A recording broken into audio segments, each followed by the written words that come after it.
دنیا خوبصورت جگہوں سے بھری پڑی ہے، لیکن ہر جگہ محفوظ نہیں۔ کچھ مقامات ایسے بھی ہیں جہاں ایک غلط قدم آپ کا آخری قدم ثابت ہو سکتا ہے۔ آئیے آج زمین کے انہی سب سے مہلک مقامات کا سفر کرتے ہیں۔ ذرا سوچئے، کیا ہو اگر اگلا قدم ہی آخری ہو؟ یہ صرف کوئی سوال نہیں، بلکہ ان جگہوں کی ایک ٹھنڈی حقیقت ہے جہاں ہم اب جا رہے ہیں۔ ہماری پہلی منزل ہے روس کی کاراچائے جھیل۔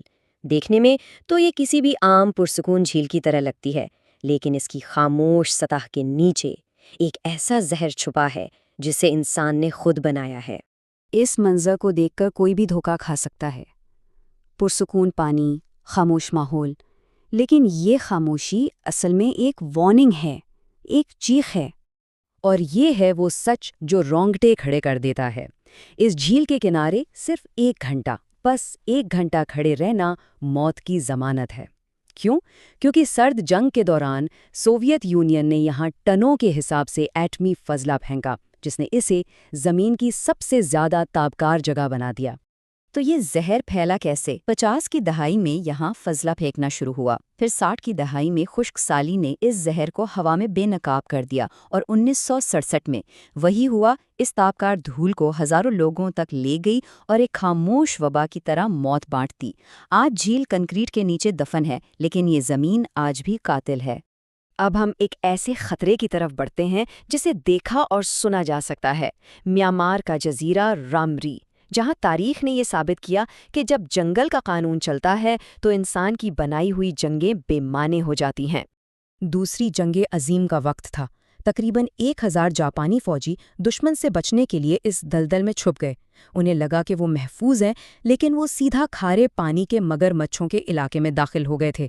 پھر جب رات ہوئی اور فوجی کیچڑ میں بے بس تھے، حملہ شروع ہوا۔ صبح تک 1000 میں سے صرف 20 فوجی زندہ بچے، اور وہ بھی اپنے ہوش و حواس کھو چکے تھے۔ ایک برطانوی فوجی نے بعد میں لکھا کہ اس رات سنائی دینے والی چیخیں اور گولیوں کی آوازیں انسانی تاریخ کی سب سے خوفناک آوازوں میں سے ایک تھیں۔ یہ الفاظ اس رات کی دہشت کو زندہ کر دیتے ہیں۔ کتنی عجیب بات ہے، فوجی ایک نظر آنے والے دشمن یعنی برطانوی فوج سے بھاگے اور سیدھا ایک چھپے ہوئے 20 فٹ لمبے شکاری کے جبڑوں میں جا گرے۔ یہ اس بات کی یاد دہانی ہے کہ جنگل میں صرف ایک ہی قانون چلتا ہے۔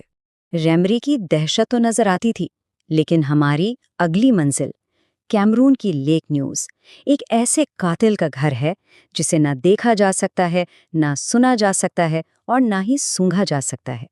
ایک خاموش قاتل جس نے بغیر کسی وارننگ کے حملہ کیا۔ 1986 کی ایک رات اس جھیل نے 1700 سے زیادہ لوگوں کی جان لے لی، اور سب سے خوفناک بات، وہ سب اپنی نیند میں مر گئے، بغیر یہ جانے کہ ان پر حملہ ہوا ہے۔ اور یہ تباہی صرف انسانوں تک محدود نہیں تھی۔ آس پاس کے علاقوں میں 3500 سے زیادہ مویشی بھی مردہ پائے گئے۔ اس خاموش لہر نے اپنے راستے میں آنے والی ہر سانس کو ختم کر دیا تھا۔ جب مدد پہنچی تو منظر ناقابل یقین تھا۔ لاشوں پر زخم کا ایک بھی نشان نہیں تھا، جیسے سب بس سو گئے ہوں۔ یہ ایک ایسا معمہ تھا جس نے سب کو خوفزدہ کر دیا۔ تو آخر ہوا کیا تھا؟ سائنسدانوں نے اسے لمنک ایرپشن کا نام دیا۔ یہ ایک نایاب قدرتی آفت ہے جہاں جھیل کی تہہ سے کاربن ڈائی آکسائڈ کا ایک بہت بڑا بادل اچانک خارج ہوتا ہے۔ یہ گیس ہوا سے بھاری ہونے کی وجہ سے آکسیجن کی جگہ لے لیتی ہے اور ہر جاندار کا دم گھونٹ دیتی ہے۔ اب ہم ایک ایسی جگہ جا رہے ہیں جہاں خطرہ پانی یا تابکاری نہیں، بلکہ خود یہ سیارہ ہے۔ ایتھیوپیا کا دناکال ڈپریشن، ایک ایسی جگہ جسے دیکھ کر لگتا ہے کہ ہم زمین پر نہیں بلکہ کسی اور جہنمی سیارے پر آ گئے ہیں۔ یہاں تو خطرات کی لائن لگی ہوئی ہے۔ 50 ڈگری سے زیادہ درجہ حرارت، ابلتے ہوئے تیزاب کے تالاب، زہریلی گیسوں کے پھوارے، اور اگر یہ کافی نہیں تھا تو یہاں کوئی قانون نہیں، جس کا مطلب ہے کہ اغوا اور تشدد کا خطرہ بھی ہر وقت منڈلاتا رہتا ہے۔ اور یہی اس جگہ کا سب سے بڑا تضاد ہے۔ یہ غیر معمولی طور پر خوبصورت ہے، لیکن اس کی خوبصورتی ہی اس کا سب سے بڑا دھوکہ ہے۔ یہ رنگین تالاب دراصل گندک اور تیزاب ہیں جو کسی بھی چیز کو سیکنڈوں میں گلا سکتے ہیں۔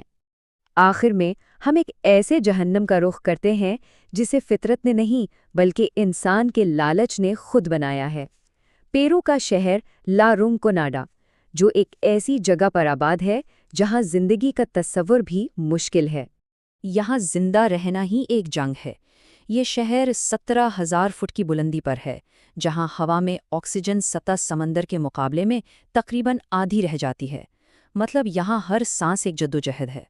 تو لوگ یہاں کیوں آتے ہیں؟ سونے کے خواب کے لیے۔ وہ پہاڑوں میں چمکتے سونے کی تلاش میں آتے ہیں، لیکن حقیقت میں انہیں زہرآلود پانی، بیماری اور تشدد کے سوا کچھ نہیں ملتا۔ یہ ایک ایسا خواب ہے جس کی تعبیر ایک ڈراونا خواب ہے۔ یہاں خطرات کی فہرست لامتناہی ہے۔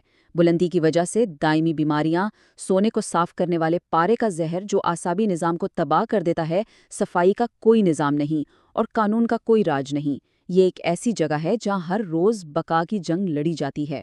اسی لیے اس شہر کو ایک نام دیا گیا ہے، شیطان کی جنت، کیونکہ یہاں دولت تو شاید مل جائے، لیکن اس کی قیمت انسان کو اپنی جان اور روح سے ادا کرنی پڑتی ہے۔ تو اس پورے سفر سے ہم نے کیا سیکھا؟ شاید یہ کہ خطرے کا چکر ہمیشہ ایک ہی طرح سے چلتا ہے۔ پہلا قدم انسان فطرت کے اصولوں کو توڑتا ہے، دوسرا قدم فطرت اپنی بے رحم طاقت دکھاتی ہے، اور تیسرا قدم انسان کا لالچ ہی اس کے لیے سب سے بڑا قید خانہ بن جاتا ہے۔ تو آخر میں سوال یہ بچتا ہے کہ زیادہ خوفناک جہنم کون تخلیق کرتا ہے؟ فطرت کا بے رحم قہر یا انسان کا نا ختم ہونے والا لالچ؟ یہ ایک ایسا سوال ہے جو ہمیں ان تمام ہولناک مقامات کو دیکھ کر سوچنے پر مجبور کرتا ہے۔